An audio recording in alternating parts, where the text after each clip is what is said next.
make sure. Facebook. Radio. I think I might be interrupting. That's okay. It's a song. It's not a problem. Are you playing Flight 9 in the background? Yeah, I have to make sure that sometimes the audio, when I hit the stream button, sometimes it gets a little garbled, and then I have to restart it again because, I don't know, it's just audio issues sometimes. So I'll listen to it till I can hear me talking or hear us talking, and then I can say, okay, we're on, good. All right. So it takes about a minute to catch up. Last week when we signed off, I think I was only 8 to 10 seconds behind until showtime on the video. That's why you only what? I had a 1 minute warning. I didn't hear you. It was last week. You know how the video's been delayed, and sometimes it's 4 minutes, sometimes it's 7 minutes. Well, last week it was like 10 seconds or less, and that's why I was able to. We didn't have to go to the green room for any length of time, and it was like, oh, okay. And I looked over and I go, it's over. Wow. So that was great. So, maybe whoever was in charge of that stuff realized what they were doing, and the key to it is tonight. If it does it 2 weeks in a row, then I made one small change, but I don't know if that affected it. I thought maybe there's a chance that it did, but when I saw that timer, I was like, oh, I don't know if that was it or if it was just something improved here. I don't know. Hard to tell. I don't know. Your show will go live in 5 seconds. 4, I know. 3, 2, 1. 5 second warning. All right. Blog Talk Radio. There we go.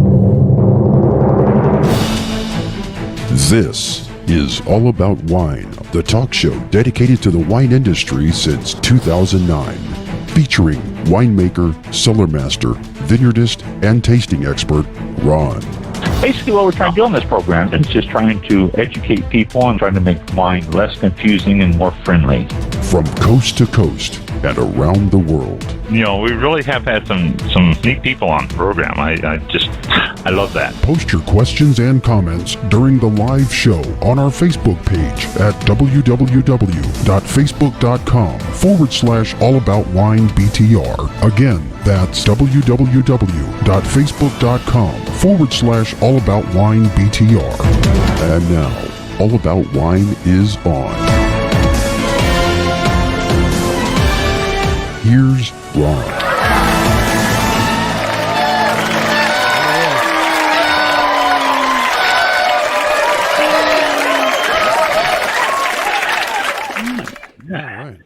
Good crowd tonight. Good crowd. All right. Thank you. Very cool. Welcome to the show. 7-something p.m. Is it 7 still? 7:01? All right. 7:01. Cool. And it's on May the 11th, 2023. So if you're listening to us live, thank you. If you're listening to us on archives, thank you. And we are no guest tonight. We are going to have a guest next week. Yeah. And so I'll get you the information on that, Mike, so you can get it posted. And this is something I was going to talk to you about, Mike, before we got on the air. But since we're on the air, I can still talk to you about it, I suppose. I don't think it's something that I have to do off the air. I got a email for a guest from a Nick Cataldi, and he is saying that he can get us a guest Michelle Ross on the show. But Michelle Ross is Psalm Station. Didn't we do Psalm Station with another Danielle Diliberti? That sounds familiar. Yeah, I think so. Yeah, I thought so too. And so we can get but that's something you can Yeah. What you if you don't mind. Yeah.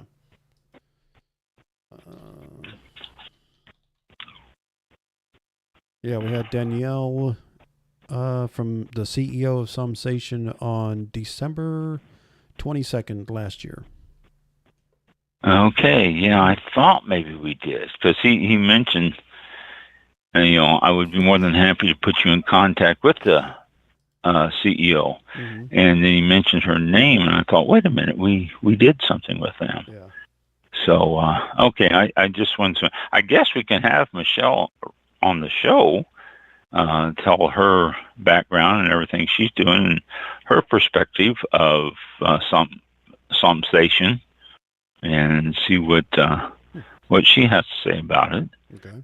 So, okay, I just wanted to confirm that we had talked to someone from there, so when I contact Nick, I can let him know. But yeah, okay, very good.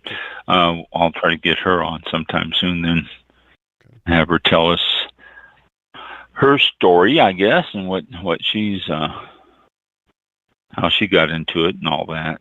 Yeah. So that should be interesting there too. Mm-hmm. Okay, very good.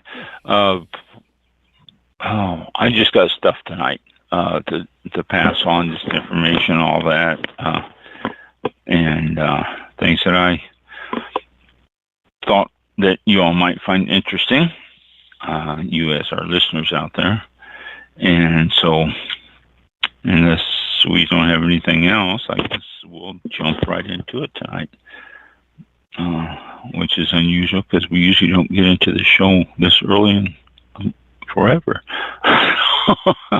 So, all right, here we go. Vietnamese wines. I was talking to Mike about that a little bit before the show. The Vietnamese wines.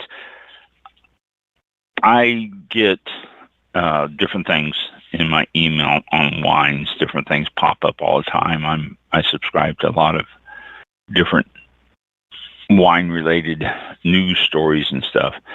And I got one that popped up that was about Vietnamese wines and what was going on there and how they're catching hold in the Middle East and how they're exporting. I don't know. I think the number was like 65% of their wines. And it was, I just glanced at the article thinking, okay, this would be something interesting to talk about, because Vietnam is an area that everybody's heard of, because of the long drawn out war there, and a lot of people have been there, and it's a new tourist attraction now. Vietnam is really bringing in a lot of people as tourists, so it's becoming a destination for a lot of people. And this article said that they're really doing something about wine, so I decided to look up Vietnamese wines. And boy, I'll tell you, they are doing a lot with wines. It is really surprising. And it's a lot of women are doing the wines there too. It's not just men that are taking over and doing it, but surprisingly, the women have done a lot in the different areas. First, the regions of Vietnamese grape growing is, let's see, where is the, oh, geez.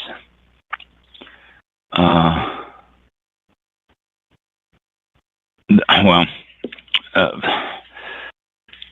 the winemakers from Australia and different international areas have been to Vietnam and have brought in grapes. It's a little hot to grow grapes in Vietnam. It gets to be very, very hot and humid. And let's see, where I'm going to look at something here I saw earlier. I'm sorry, I'm not really organized on this because I wasn't sure I was going to even mention this, but oh, geez, where am I? Here we go. Okay, Vietnamese Vietnamese wine was first cultivated and brought into the country by the French, which, if you know anything about history, the French was over in Vietnam for a number of years, and that's when the United States went over there and the French left. The region is usually too hot for Vitis vinifera. This is the one that we're so used to in our wines. But in the late 20th century, after the French basically failed to do anything with grapes there because of the heat, they pulled out their grape things. But in 1995, Australia decided to jump back in, and they started to plant and reintroduce Cabernet Sauvignon and Chardonnay. And the thing is, they had to go in and clear out a lot of areas to start with because, landmines were still left over from the Vietnam War, and they had to clean out a lot of areas. And once they got the areas clean, they went in and planted Cabernet Sauvignon and Chardonnay. Vietnam is located really in a tropical climate. It's high humidity in the rainy seasons throughout the summer, the monsoons, and it's not conducive to wine grapes and trying to grow wine grapes. The French planted their vineyards in the highlands, and so this was around Hanoi, which is in northern Vietnam. And modern viticulture areas have produced success in those areas by doing some aggressive pruning and a special type of trellising for the grapes and everything. And it has helped prevent the grapes from getting a powdery mildew and all sorts of problems with a lot of rain. And it is working. In 2005, the main grape varieties planted in Vietnam are the Cardinal and the Chambourcin. I don't know what the Cardinal is. Let's click on this and see what the Cardinal is. Why don't we do that? The grape is a cross of the Coin de Weingarten and Ribbler table grape. There you go. According to latest research, the grape is used as a typical table grape for eating and making raisins. In Thailand and Vietnam, it's widely used in wine production. And it is the main parent of the Blanc du Bois subtropical wine grape. There you go. All right. Cultivation of the variety was introduced in the Philippines in the 70s, and it is grown there now. So, interesting. The Cardinal. Never heard of the Cardinal. So,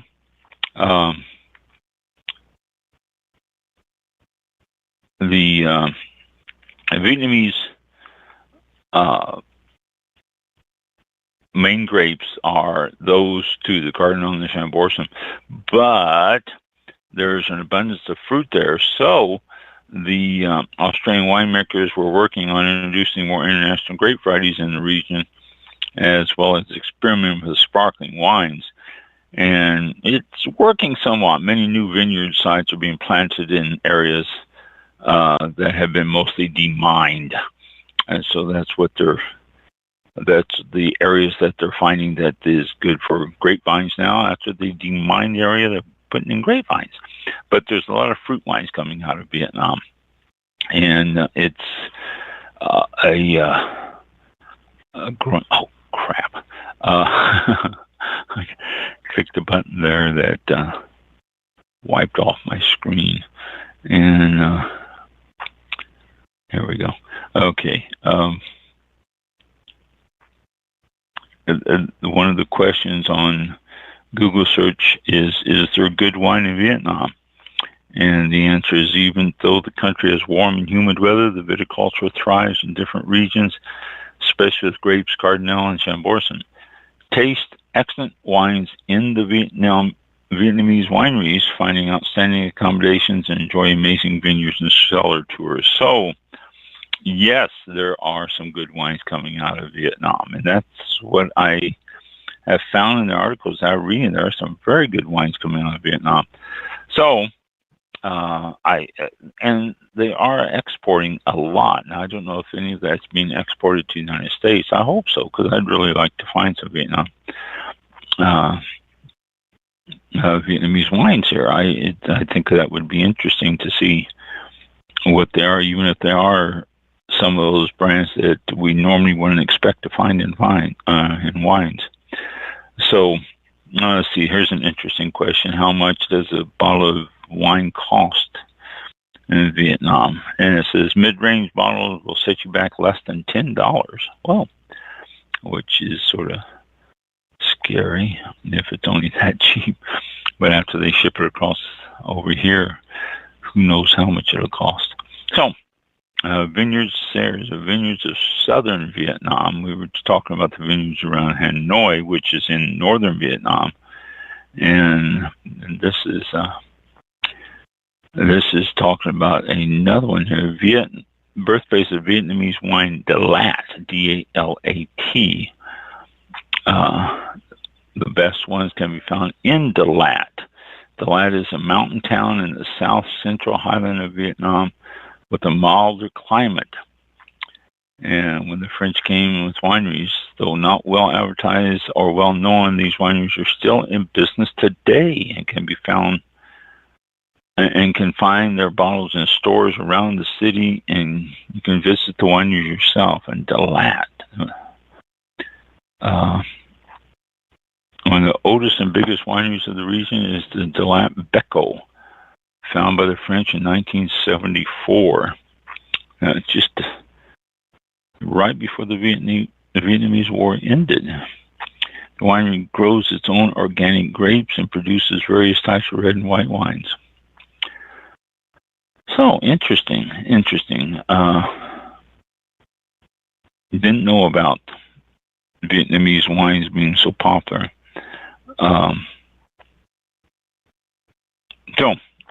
If you see any, if you've tasted any, if you've had any, if you know where you can buy any, email me. Let me know. I would really, really be interested in knowing about Vietnamese wines. I seriously doubt I'm going to find any around because I've never seen any in all the times I peruse the wine shops and stuff. But who knows? There may be some hidden in the corners of some of these places that I'm not aware of. Okay. Now, some other information for you here, some of the little things. First one is, I thought was interesting, ChatGPT. ChatGPT is it's artificial intelligence that interfaces with ChatGPT.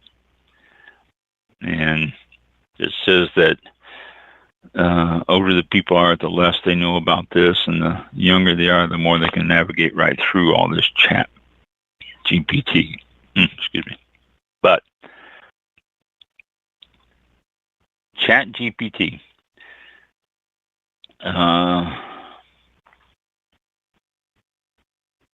Here, generally loved by the people, by the kind of people who loathe producing things via committee.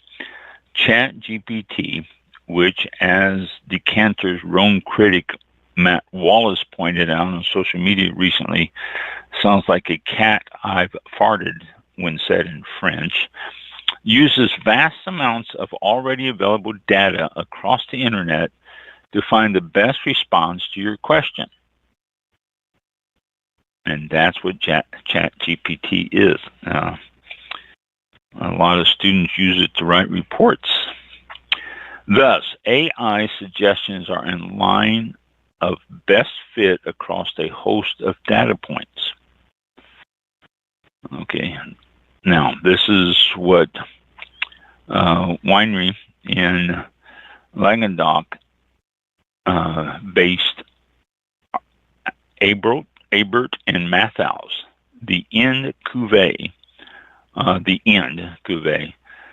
produced across only 600 bottles, and is the first wine that is done with artificial intelligence. And it goes on, the platform suggested a 60% Grenache and 40% Syrah blend, which it said generally makes it possible to obtain a fruity and balanced wine. But you can reverse the proportions to obtain a more tannic profile. That was quoted from the chat, artificial intelligence. The interface also suggested a burgundy-shaped bottle, excellent in showcasing the wine, it said. And it also ignored the winery also ignored the suggested retail price from the artificial intelligence of selling between 50 and 100 euro. Instead, they opted for a more entry-level 20 euro. And let's see, no reports or anything that says what it actually tastes like, because like I said, they made 600 bottles of it, so it is, no reports on it. So there you go. It's the first artificial intelligence chat GPA produced and corroborated bottle of wine. I don't think we'll see it over here because only 600 bottles that won't make it across the pond. So that'll pretty much take care of that. Okay. Let me get out of that and go to that. Okay. Washington wine industry has a new problem. Washington State has a new problem. It is beetles. And that is, well, as among so many problems we have in the wine industry. If you raise grapes for a living and you've never met Poppaea japonica, and that is the name of Poppaea japonica, says, consider yourself lucky that as this is not the kind of girl you want to take home to mom or your grapevines. It is the scientifically named scarab beetle, and it's an invasive species that feeds on foliage, buds, flowers, fruits, and over 300 plants with grapevines at the top of the preferred menu. Ew. They will skeletonize the leaves and some grape varieties, or eat completely through the leaves of others. So it just defoliates the plant. They've made a home throughout American viticulture for over a century since they arrived from Japan in 1916. But the latest infestation is causing concern in Washington, where the State Department of Agriculture has identified Yakima and Benton counties as hot spots. And investigators detected and destroyed some 23,000 of the beetles there last year, and they have major concerns that it's going to be much, much more this year. And Japanese beetles are active flyers capable of covering up to 5 miles with a little tailwind. And the area is on high alert. Incredibly destructive is the way that they're described, adding the discovery of even one should bring about a high alert. They are that destructive. The brilliant colored pests can cause significant damage to grapevines during the peak adult activity period of July through September. And let's see, the 2,000 of some 3,000 Grandview area properties were sprayed with insecticide in 2022, the first year of the spring program. Properties sprayed last year with the low-risk insecticide will need another application in 2023 to promote the eradication. So, another bug we have to worry about, another non-native bug that needs to be worried about here in the United States. And this one is the Papalia japonica, or the what did I say the common name was? Japanese beetle. Yeah, there you go. That was pretty easy to remember. So Japanese beetle, scarab, multicolored, sort of a pretty bug, but still very destructive to plants. Okay. Let's go to this, and let's go to this. Oops, let's go to this. Oh, why is this? Okay, there we go. All right. Two different things for you here. Why industry? Oh, I thought this was funny. Why are industry professionals rethinking the language of wine? Well, I won't go into this whole article here, but it in a nutshell, I read it and I shook my head a lot while I was reading it. They say that the language of wine has been around for years, and it has been one that we continue to teach in classes. We continue to talk about it.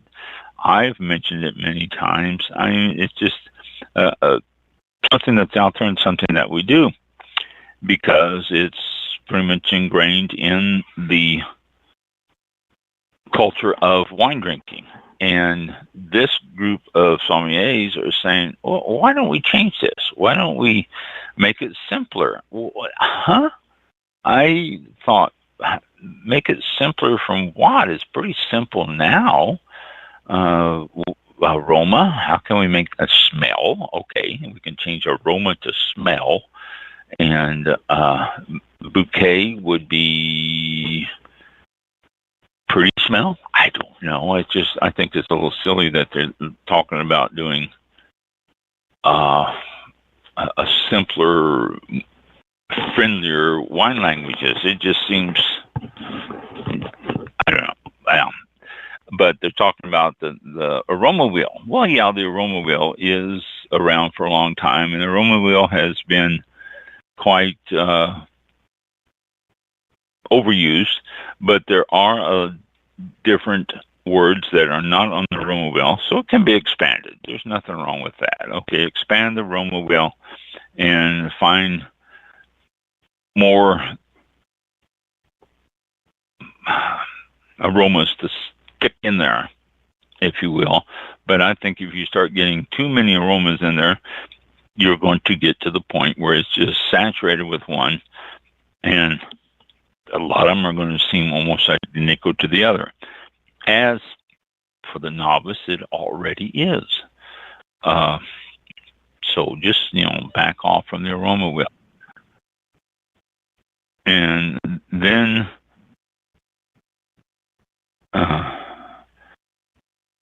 we've got other descriptors that people are saying we don't need to use these, and when these are getting a little out of hand.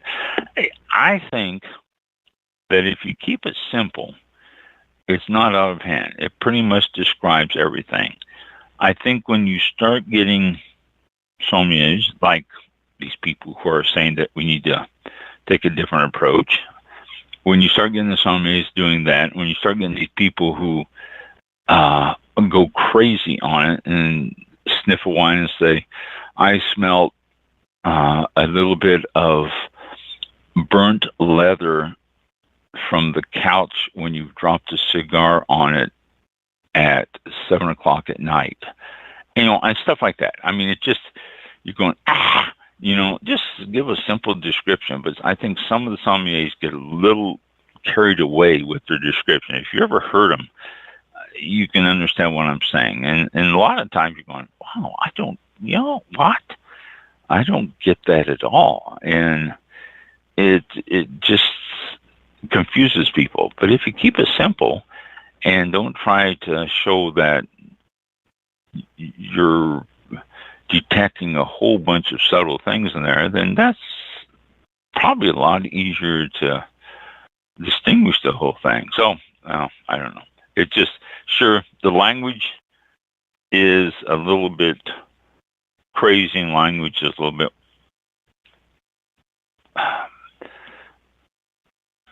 overall, I think it's okay, though.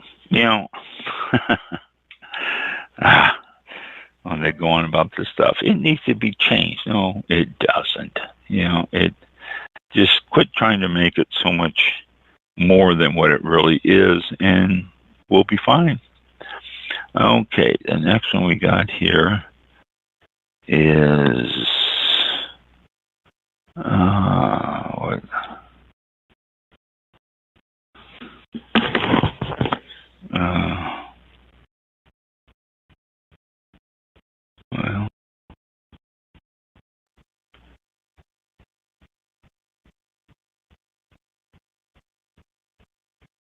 Well, what the heck?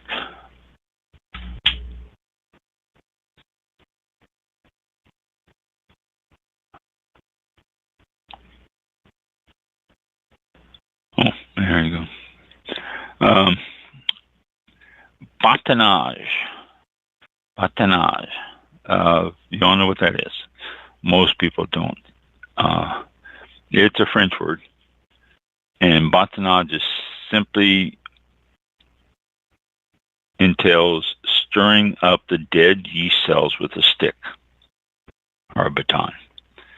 Sticking it down into the barrel and stirring up all the stuff at the bottom.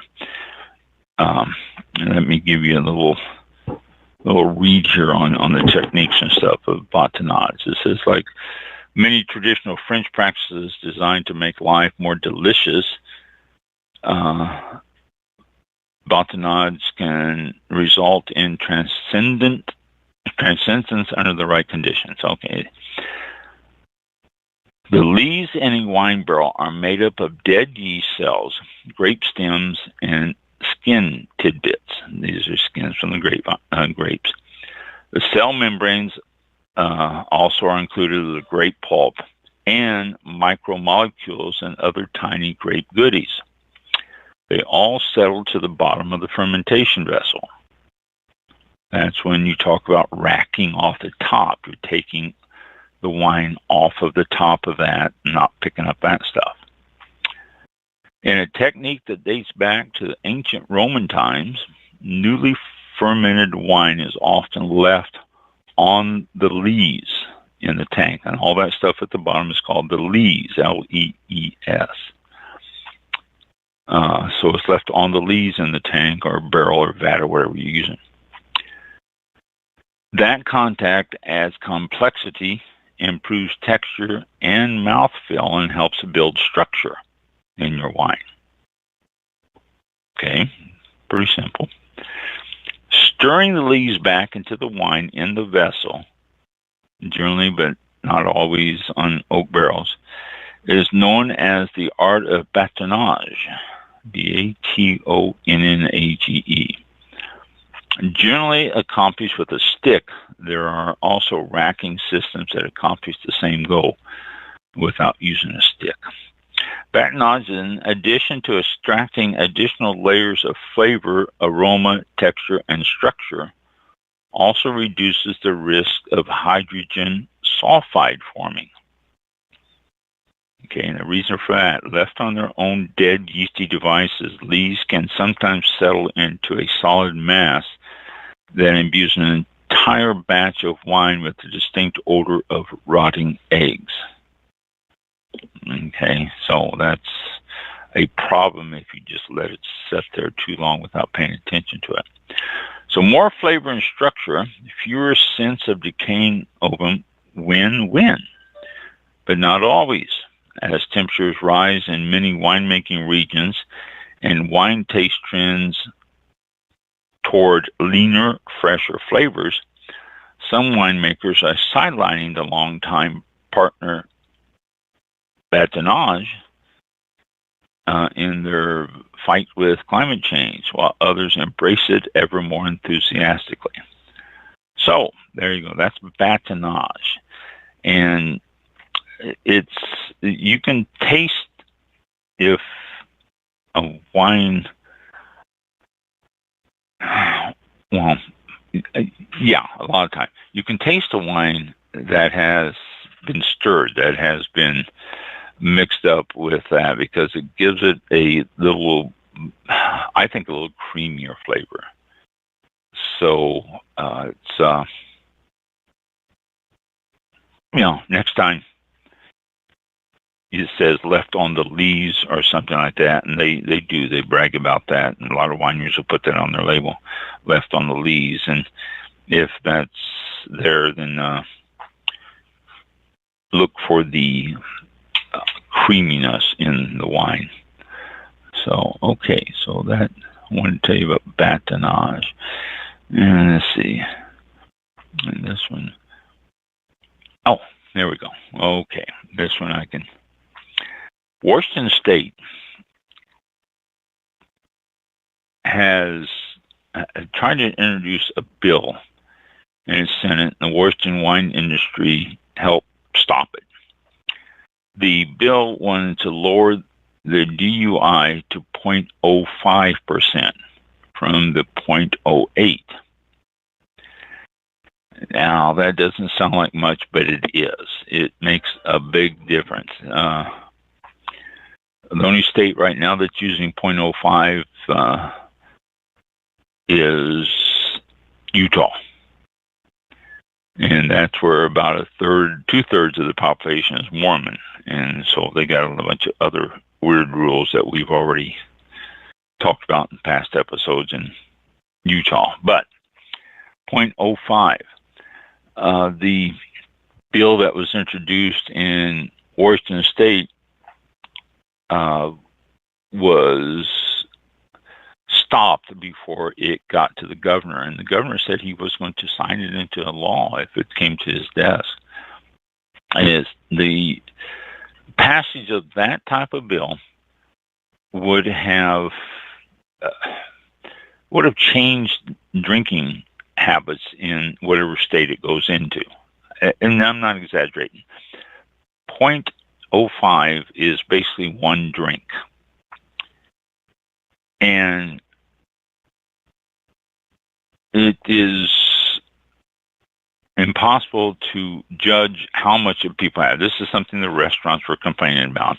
They're saying that when someone walks into the restaurant, you can't tell if they've had one drink or not.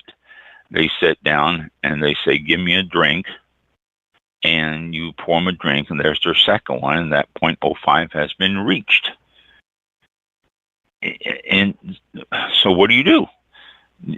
You say, okay, you can't drink anymore because you reached the 0.05, and they don't show any signs of it or anything, but their blood alcohol content is going to be at 0.05. And the sad thing is, and this is something that when I had the winery, it was something that I heard that the federal government was going to look at doing a 0.05 blood alcohol content as opposed to 0.08. And I'd signed petitions and all sorts of stuff along with other wineries trying to stop this, because one thing, 0.05 is so low that one drink, especially women, and this is nothing against women drinking, but alcohol gets to them faster than men. And one drink on ladies that came into the winery would have hit that 0.05, and two for men would have hit that 0.05 in a short period of time. A good example would be going to a restaurant, a couple going to a restaurant, ordering a bottle of wine, and they would have to have one drink each of that bottle of wine and take it home. And places don't allow that. Florida does, yay, but places don't allow that. And so it just it opened up so many horrible possibilities that I don't think they considered. And so they did stop it. They did drop it on the federal level. And it still pops up every once in a while up on the state level, hence Washington, someone introducing it there too. It's, I don't know. It's horrible that people drink and drive, and it's horrible that people. I had a very good friend of mine when I was in 8th grade. A very good friend of mine lost his sister to a drunk driver. I mean, I was first introduced to it back then, and I've been aware of it ever since. There's been other incidences, but it's horrible. But still, though, the .05 is right at that edge that is just too low. And is it really going to stop the people who are going to drink and drive and not care about it anyway? I mean, no, it's not. So I'll get off my soapbox. I always tend to get on a soapbox every night or every week about something that I see, and this is one of those there where trying to get that fine or that alcohol level down for people. I mean, I don't know. I don't have a solution right now. I wasn't thinking about it, but I know the solution is not lowering the alcohol content in your bloodstream to 0.05 from 0.08. So, okay, let me get out of that. And let me go to this. And oh yeah, this one I thought was interesting. We just talked last week about how the millennials are not drinking and the boomers are dying out, and wine is losing its appeal, and it is not being bought as often, and all sorts of things like that. Well, this article, and this is out of the drinks business, says everyone bemoans the lack of interest in wine among millennials and Gen Z, but wine producers and online retailers in the U.S. are finding that the younger generation love a tailored subscription and will outspend boomers and Gen X significantly, it says, if the offer is right. So there you go. It's the situation finds that the 60-plus age group is the only growth segment in the wine market. But the Gen Z and millennials are spending money, and they are spending money on wine, but it is if it's sold in a particular way. They're not just going to the grocery store and spending money on wine and screwing up the averages. So younger consumers welcome getting everything from sandwiches to beauty products delivered to them on a subscription basis. And it says that almost half of Gen Z, 46%, and millennials, 49%, were interested in subscriptions compared to about a third of the overall public. So almost half of Gen Z's 40% and millennials are 44% expressed interest in products linked to online celebrities and curators or influencers. The only thing that's better than a subscription for them is one that suits their particular goals and desires, and especially if it's touted on social media, where Gen Z spends on average more than 4 hours scrolling, clicking, and buying every day. So it's, the thing with Gen Z and millennials are not buying wine, so they are. It's just through a different type of approach. They're not going down to the store. They belong to clubs. They belong to subscription groups that they get it shipped to them all the time. And not unlike my grandson and his wife, they also go to people's house and have wine tastings that they then can get wine right through them, because the people have extra wine, they buy it. And so there's all sorts of different approaches to wine. So the reports of the wine industry dying because the millennials and the Gen Zs are not buying is greatly exaggerated. And it is not something that needs to be panicked. It's just a different approach that they're taking to wine buying, and that different approach is working for them, and obviously it's going to work for the wine industry. I can't see why not. Okay, so let's go back to this next one here. Virginia Tech researchers are employing dogs to sniff out the infamous spotted lanternfly. We've talked about this spotted lanternfly for a long time, for 3 or 4 years. I have to say that All About Wine was one of the first ones who ever mentioned this. It was something I talked about before you started to see it in all the wine journals and everything, because it is bad, and it is started in Pennsylvania, now it's down to Virginia and around. But Virginia Tech researchers are training dogs to detect the spotted lanternfly eggs. They're training them, which is just, the article says, a simple reward system. You smell out the egg and I'll give you some food. And dogs like that. Obviously they like that. And it's working.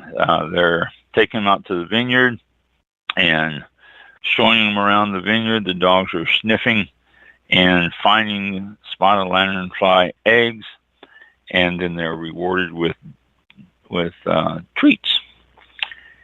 And so it's they're finding that only dogs trained. You can't just take a dog out there and expect him to find it. It's not going to happen. He said it's a deterrent of the spotted lanternfly.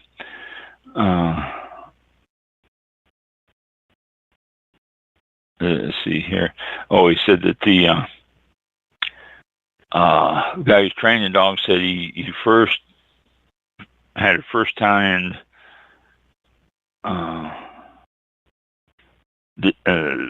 where am I?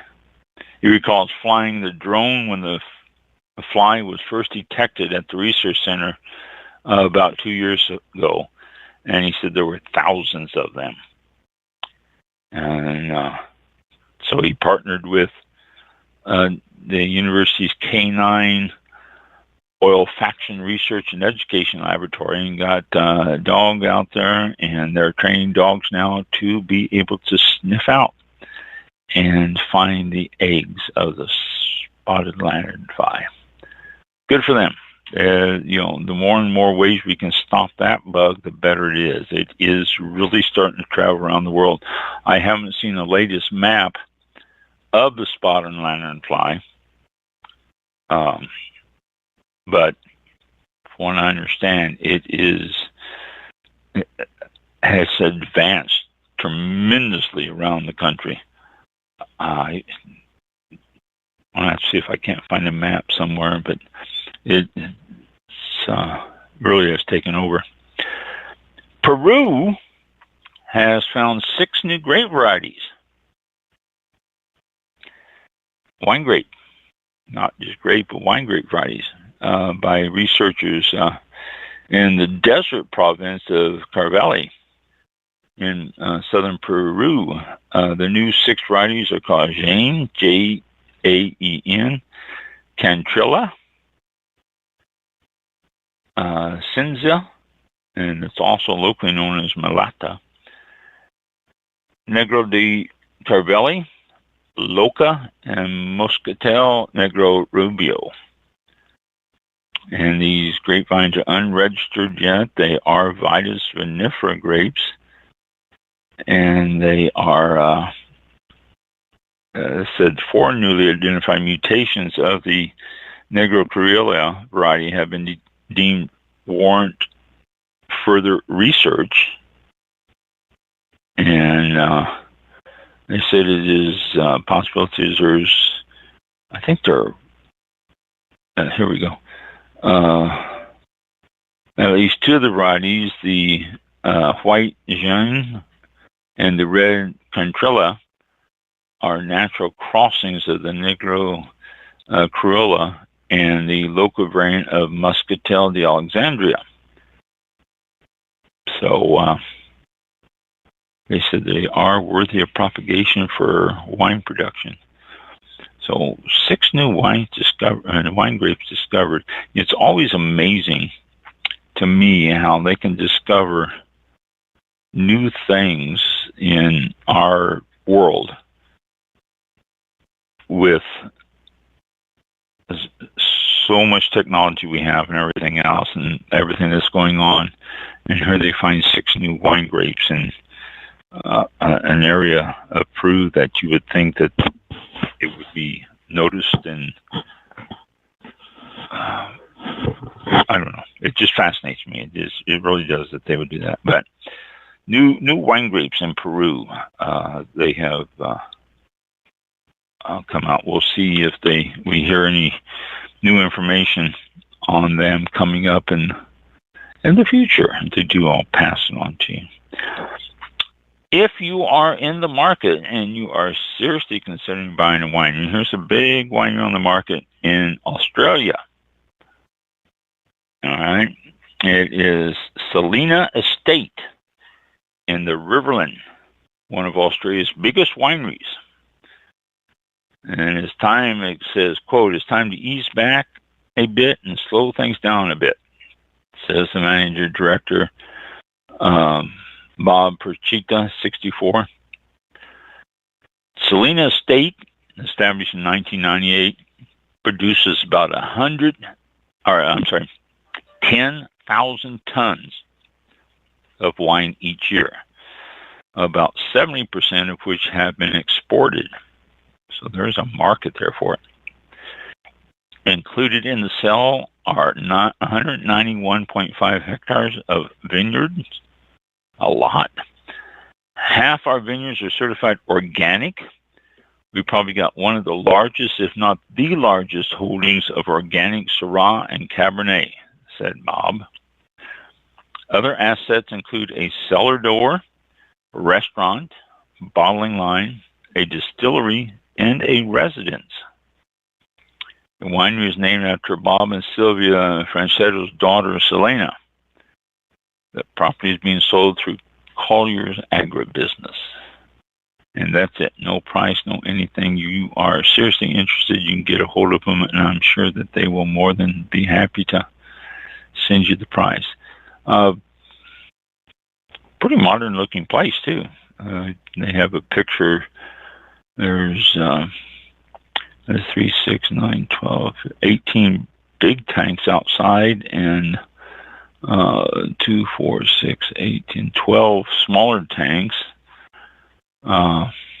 outside also. And I can't tell, they don't show anything inside or any more stuff, but there you go. Get a hold of them. Australia, Collier's Agribusiness. Probably go to colliersagribusiness.au. I guess that's the code for Australia, and they'll show you more through there. But a big winery for sale. Okay, this is done, and let's go to this, and let's go to,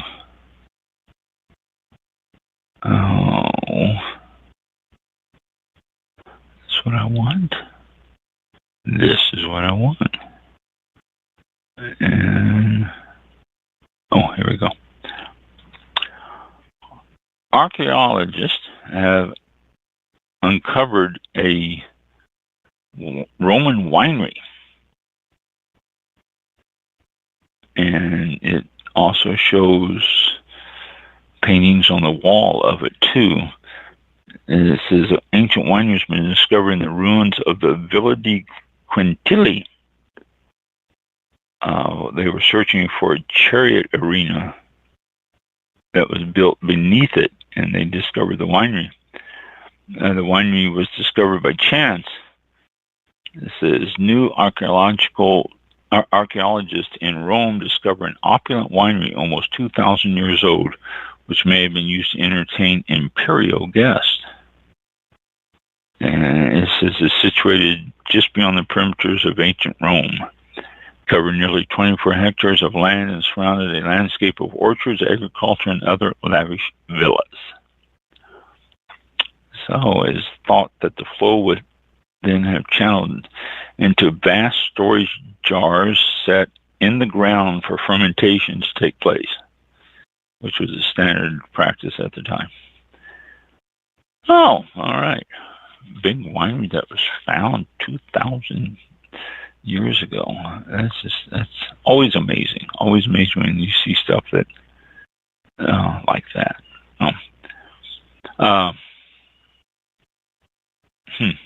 That's interesting. And let's see. New type of wine.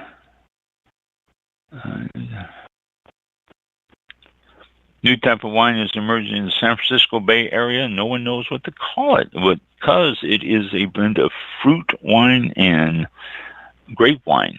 And it sounds like, oh, don't do this to me. I am a subscriber. The San Francisco Chronicle here. I'm a subscriber and it's booted me out until I put back in. Hang on. Okay, there we go. Brings it up. Yeah. There we go. All right. It is a fruit wine, and it is blended with Sauvignon Blanc. It's sold in the San Francisco area. They said people are getting tired of the same old, and they're looking for other things. And they said it's really starting to sell quite well. They don't have a name for it yet because it is quite new, and they're really concerned about how they're going to get certification because it is not wine and it's not, well, fruit wine is fruit wine, so it should be able to get a certification on that. But we'll see. New wine in the San Francisco area of fruit wines. And let's go back to this one here. And oh yeah, this is, if you are going to be in California anytime around the, what date? June the 1st to the 4th. Livermore Valley, California. Livermore is just east and a little south of San Francisco, just almost due east of San Jose. Great valley. There's a lot of stuff there too. A lot of wineries around Livermore Valley and everything. But they are going to have the, I think, first annual, is this? Yeah. Well, first annual, what they're calling Cab Franc Palooza. The Cab Franc Palooza.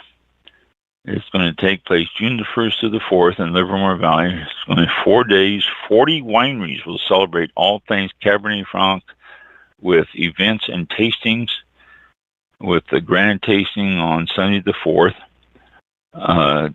Tickets are available at campfrancpalooza.com. Camp Franc Palooza, Apalooza, CABFRANCAPALOOZA. And they will have all sorts of events. Celebration of Livermore Valley Cabernet Franc is on Thursday the 1st. with a big event at the Posada restaurant. And Friday, Livermore Valley versus Lower Valley, a blind tasting that's going on. 6 wines from 2 regions. Saturday, exploration into Cab Franc will offer intimate tasting experience with 5 unique regions: Livermore Valley, Napa Valley, Oregon, Virginia, and Bordeaux. And then Sunday, the grand tasting will be hosted outdoors at the Stephen Kent Winery in Livermore, and will feature 25 wineries and 18 unique wine regions that produce world-class Cab Franc. That sounds fantastic. I love Cabernet Franc. I really do. I mean, I would rather get a Cabernet Franc than a Cabernet Sauvignon any day. Dates, June 1st to the 4th. Location, Livermore Valley, or Livermore, California. They don't call it Valley anymore, I guess. Ticket prices start at $79 and can be purchased at cabfrancapalooza.com. So, there you go.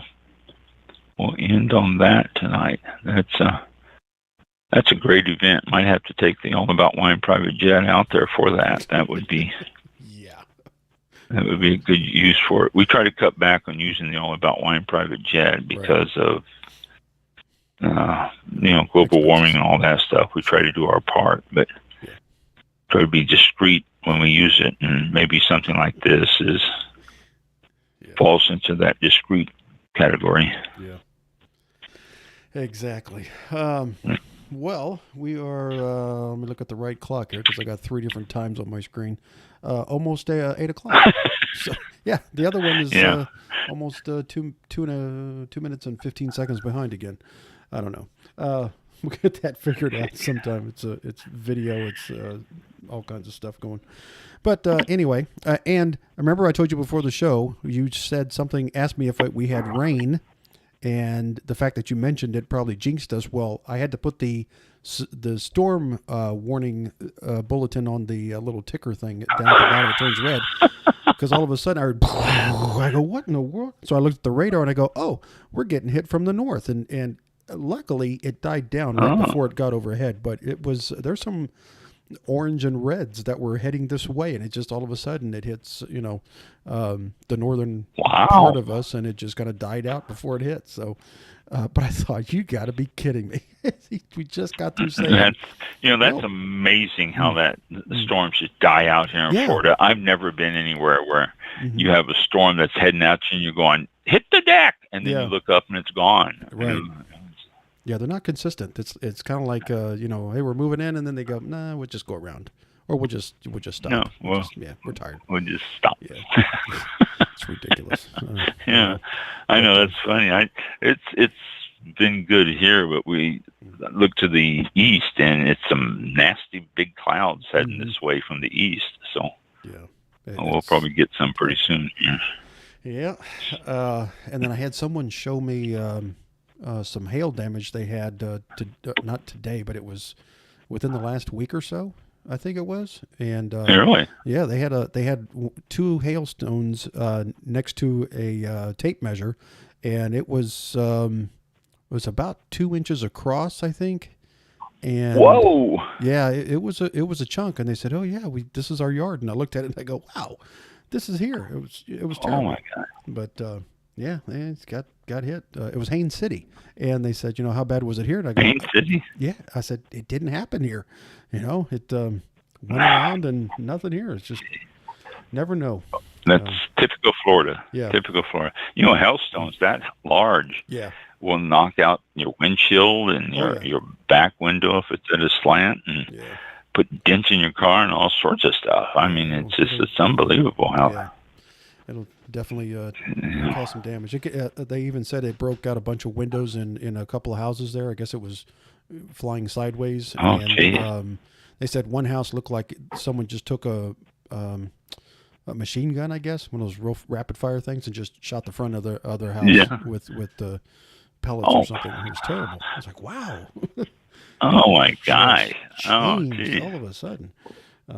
So when I saw that, I thought it's a small storm heading this way, but It was clear otherwise until Ron had to say it could something. be full of hailstones. It could be, yeah. What was it? For some reason. I was at the golf course and somebody's telling me about hailstones that were hitting around lately too. Maybe that was what they were talking about. Maybe they saw something from Haines City too, because they were saying that it was big old hailstones that were coming down and damage to cars and all that. So yeah. In Melbourne, a few weeks ago, that was rough in Melbourne, Florida. A couple of how many weeks ago that was, but they had, man, it was terrible. So strange stuff going on. Anyway, all right, strange weather. Yeah. It is. Look at one monitor. It's 8:03, and we'll go ahead and close out the show. Thank you to everybody for tuning. Yes, next week. Mother's Day Sunday. So our sincerest wishes out to all moms and grandmas and stepmoms and every mother out there. Thank you very much to all. Wish you have a great Mother's Day and every day. Mom should be celebrated. We were talking last week about how they should have more than just one day to celebrate some of this stuff. Mothers should be celebrated every day. Yeah. Tell your mom you appreciate her and love her every day. Right. Yep, for sure. Yeah, thank you. I forgot all about that. I was just getting ready to. I thought you were going to next week's guest, and we'll put that on social media. No, it just dawned on me. Mother's Day is happening. All right. So Yep. Treat her special every day. We will talk to you all next week, next Thursday, 7 p.m. live Eastern Time. At 7 p.m. Eastern Time, we're live on Blog Talk Radio and every place else just about. So thank you all for tuning in this Thursday, which is May the 11th. And have a great weekend and a great week ahead. And be safe. We'll talk to you next time. Yep. Thank you for listening. See you next week. This concludes tonight's broadcast of All About Wine with your host, Ron. For show information, links to All About Wine on Twitter and Facebook, or to be a guest on this show, visit the show website at www.allaboutwinebtr.com. Archived shows are available for download on iTunes or on our show page at blogtalkradio.com/allaboutwine. Thank you for listening. Drink responsibly, and we'll see you next time on All About Wine.